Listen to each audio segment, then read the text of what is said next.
Bonjour tout le monde, c'est Paul de Crypto Formation. J'espère que vous allez bien. Aujourd'hui, dans la vidéo, on va parler de plusieurs choses vraiment importantes. On va voir est-ce que le marché aussi peut continuer sur les cryptos ou c'est la fin. On va voir vraiment les deux chartes les plus importantes à surveiller en ce moment sur les cryptos. Donc j'espère que ça va vraiment pouvoir vous aider à prendre vos propres décisions pour la suite des choses. En plus de ça, on va parler du marché des altcoins, qu'est-ce qui pourrait arriver pour la suite des choses, où est-ce qu'on est au niveau vraiment du sentiment. Et on va parler bien sûr de tout ce qui se passe avec Donald Trump, la politique, la Chine, le marché traditionnel. Est-ce que le marché va s'effondrer ou encore une fois, on a droit à une grande peur, à une grande pièce de théâtre où est-ce que on vous dit que tout va s'effondrer et puis on active la machine à impression monétaire et tout va bien. Donc, c'est de ça qu'on parle dans la vidéo. Si ça vous intéresse, je vous invite à l'écouter du début à la fin.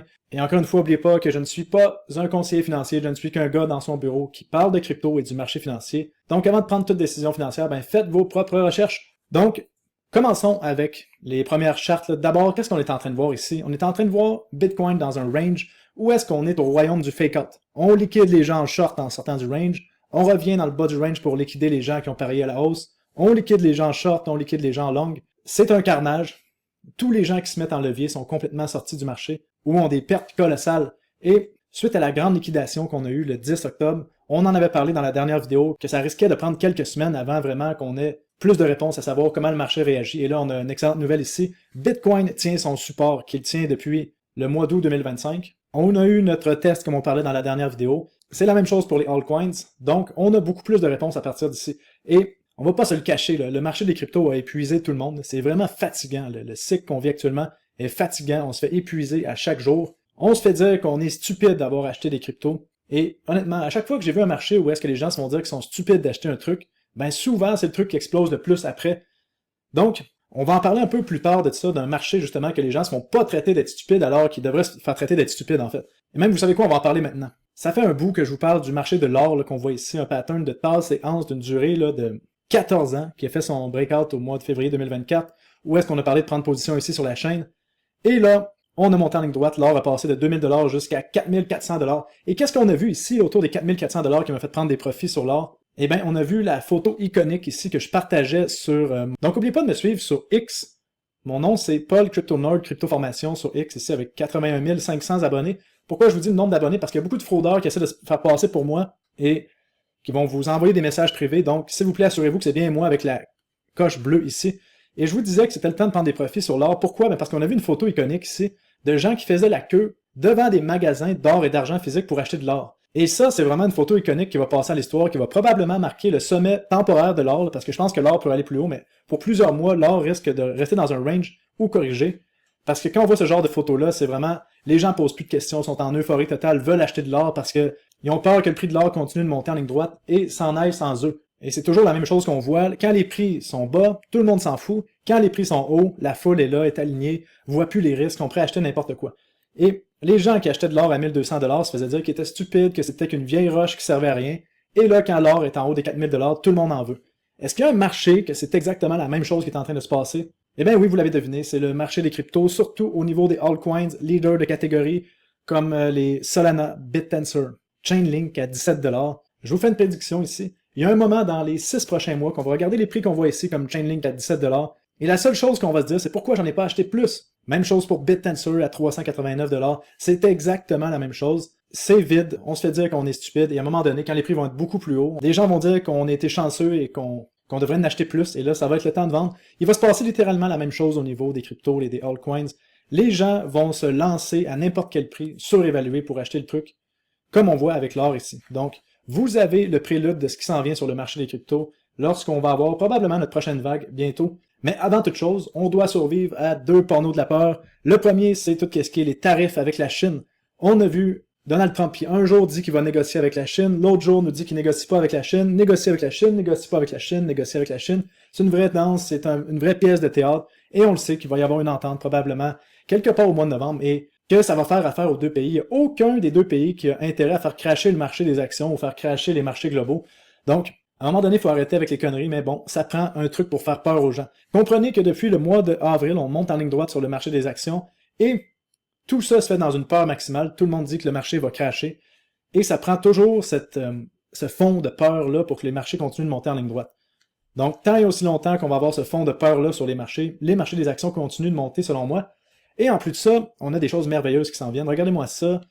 On va avoir, vous voyez ici, les taux d'intérêt de la Fed, de la Banque centrale américaine, vont baisser de nouveau à la rencontre la semaine prochaine du 29 octobre 2025. On est à 99% de chances qu'on a une baisse des taux d'intérêt et que la Fed, en plus, arrête de vendre ses actifs toxiques sur le marché. Donc, ça veut dire un bon coup de fouet pour les marchés. Beaucoup de capital risque de sortir du marché des money markets, qui appellent là, des bons du trésor, où est-ce qu'ils font des taux d'intérêt de façon passive, et d'entrer dans le marché des actions.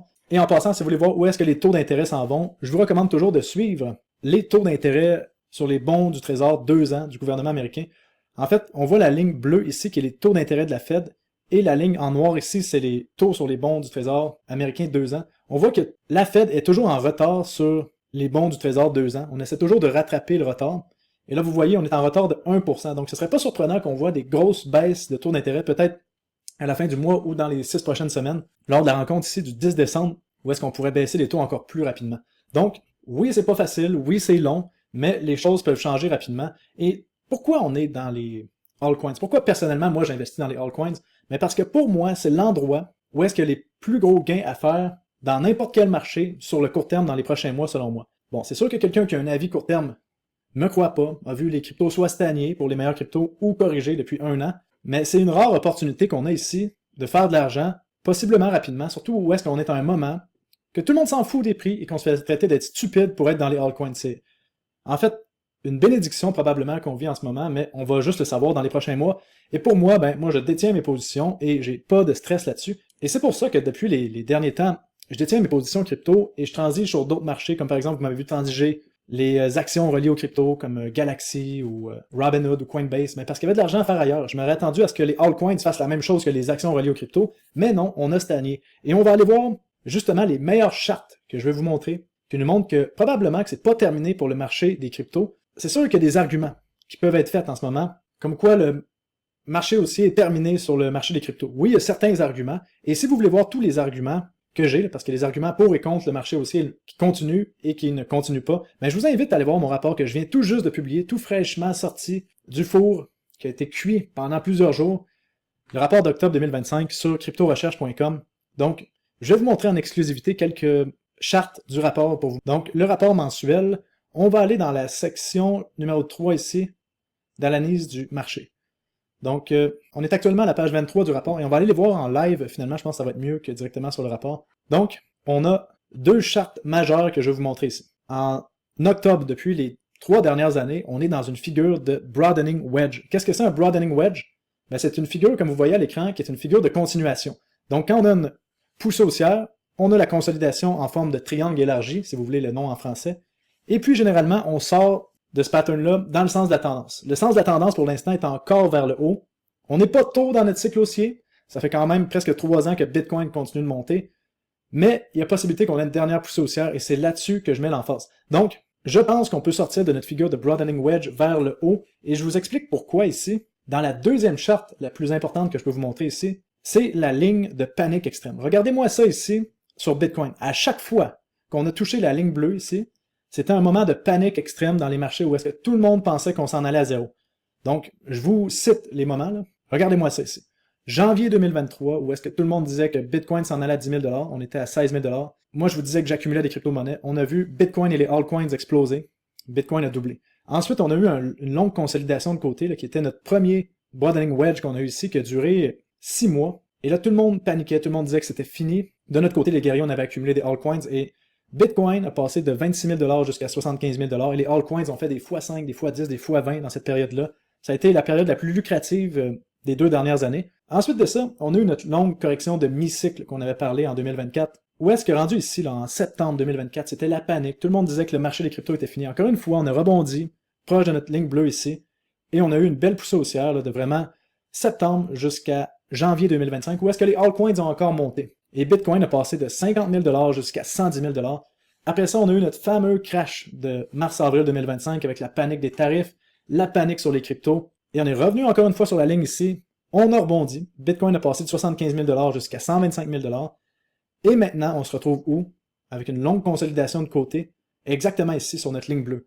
Est-ce que c'est la fin? Est-ce qu'on va crasher et c'est la fin du cycle haussier? Ou on va encore rebondir sur notre ligne bleue ici? C'est vraiment la question qu'il faut se poser. Pour être honnête, moi je suis positionné sur le fait qu'on va rebondir encore et qu'on s'en va vers une autre jambe haussière. Si on rajoute un élément important ici, vous voyez dans le bas de la charte, je viens de rajouter mon stochastique. À chaque 6 mois à peu près, on a un cycle hebdomadaire, que vous voyez le rond rouge ici, qu'à chaque fois qu'on a notre rebond sur la ligne bleue et que le stochastique dépasse les 25 points, ben généralement on s'en va vers une poussée haussière. Et actuellement, on est exactement au même moment qu'on était à chaque fois qu'on a touché notre ligne bleue ici. Stochastique qui est sous les 20, on risque d'avoir un croisement de la ligne bleue et de la ligne rouge et d'avoir au moins un rebond dans les prochaines semaines, soit un rebond et on crache et notre cycle haussier est fini, ou une autre poussée haussière. Donc, c'est vraiment ces chartes-là qu'il faut surveiller actuellement. Et de mon côté, si je reviens sur le rapport mensuel à la page 36 ici, donc on voit la même charte. Vraiment, qu'est-ce qui a détruit le marché des altcoins? Ben, la confiance envers le marché des altcoins, c'est quoi? C'est qu'habituellement, chaque poussée haussière qu'on a eue en janvier 2023, les altcoins ont surperformé le marché. Je parle des bons altcoins, je parle pas des merdes, là. Quand je parle des altcoins à partir d'ici, je pense pas que toutes les altcoins vont monter. C'est que les leaders de catégorie. Que les leaders de catégorie.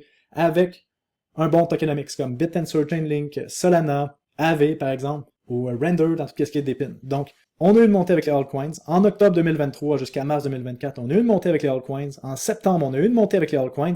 Mais qu'est-ce qui a détruit la confiance de la plupart des gens, c'est qu'en avril 2025, le seul altcoin qui a monté pratiquement, c'est Ethereum. Les autres altcoins ont stagné. Donc la question maintenant, on a un rebond sur notre ligne bleue potentielle qui arrive. Est-ce que les altcoins vont suivre cette fois ou les altcoins c'est fini? C'est à vous de décider, c'est à vous de prendre vos décisions. Si vous êtes tanné de voir votre portefeuille descendre et que vous pensez que les altcoins sont finis, ben probablement qu'on va cracher encore d'un autre 50% sur les altcoins si on n'a pas notre rebond ici et que les altcoins ne suivent pas. Mais si les altcoins suivent, est-ce qu'on va avoir un rattrapage ou est-ce que, étant donné qu'on n'a pas eu notre montée en avril 2025, on va avoir une double poussée haussière? Ou est-ce que les altcoins vont faire des multiples comme x10, x20? Ben peut-être. Moi de mon côté, je me positionne là-dessus parce que si on prend les possibilités et les gains potentiels qu'on peut avoir si on a une montée des altcoins qui fait un rattrapage et qu'on sort de nos ranges depuis les derniers mois, ben sérieusement, on va se rappeler que ça a été difficile en 2025 sur les altcoins, mais après on va être bien content de la suite des choses. Donc on fera les comptes à la fin du cycle haussier, mais pour l'instant, c'est pas terminé de mon côté selon moi avec les altcoins. Et maintenant, c'est à vous de choisir qu'est-ce que vous faites. Est-ce que vous voulez rester dans un marché, comme on voit actuellement, qui n'aurait aucune certitude? Je vous rappelle qu'il n'y a jamais aucune certitude dans les marchés, et là, il y en a encore moins. Êtes-vous prêt à prendre ce pari-là? Ou vous voulez mettre votre argent ailleurs? À vous de décider. De moi, de mon côté, je garde mes positions. Et tant aussi longtemps que je vois pas de signe contraire, je garde mes positions à 100%. Donc, ce que j'espère, c'est que les couilles en titane vont pouvoir se transformer en couilles en or dans les prochains mois. Façon de parler. Mais vous comprenez ici sur la chaîne. Et bon, si vous voulez vraiment savoir ce que je fais, chacun de mes mouvements, je vous les dirai pas ici publiquement sur YouTube parce que ça fonctionne pas et je vais pas être exposé comme ça, mais si vous voulez voir exactement chacun de mes mouvements ici, ça se passe sur cryptorecherche.com. Sinon, ici, sur YouTube, je vous tiens au courant quand même. Et dernière chose que je vais vous parler ici, l'inventeur des Bollinger Bands, John Bollinger, au mois d'avril 2025, quand tout le monde paniquait sur Bitcoin, il nous disait qu'on avait un classique W au niveau des Bollinger Bands, et ensuite on a vu Bitcoin passer là, de 75 000 jusqu'à 125 000 $. Et là, John Bollinger est en train de nous dire que Solana et Ethereum nous font un bas en forme de W au niveau de ces Bollinger Bands, et il nous dit que c'est peut-être le temps de commencer à prêter attention aux altcoins finalement. Donc, si John Bollinger nous dit ça, que je vois un peu la même chose, ben peut-être c'est le temps de prêter attention. Donc, est-ce que c'est la fin, enfin, de la grande capitulation au niveau des altcoins? Peut-être. On va le savoir dans les prochaines semaines. Et nous, vous et moi, on se revoit pour une prochaine vidéo. Je vous dis à très bientôt les guerriers, et portez-vous bien.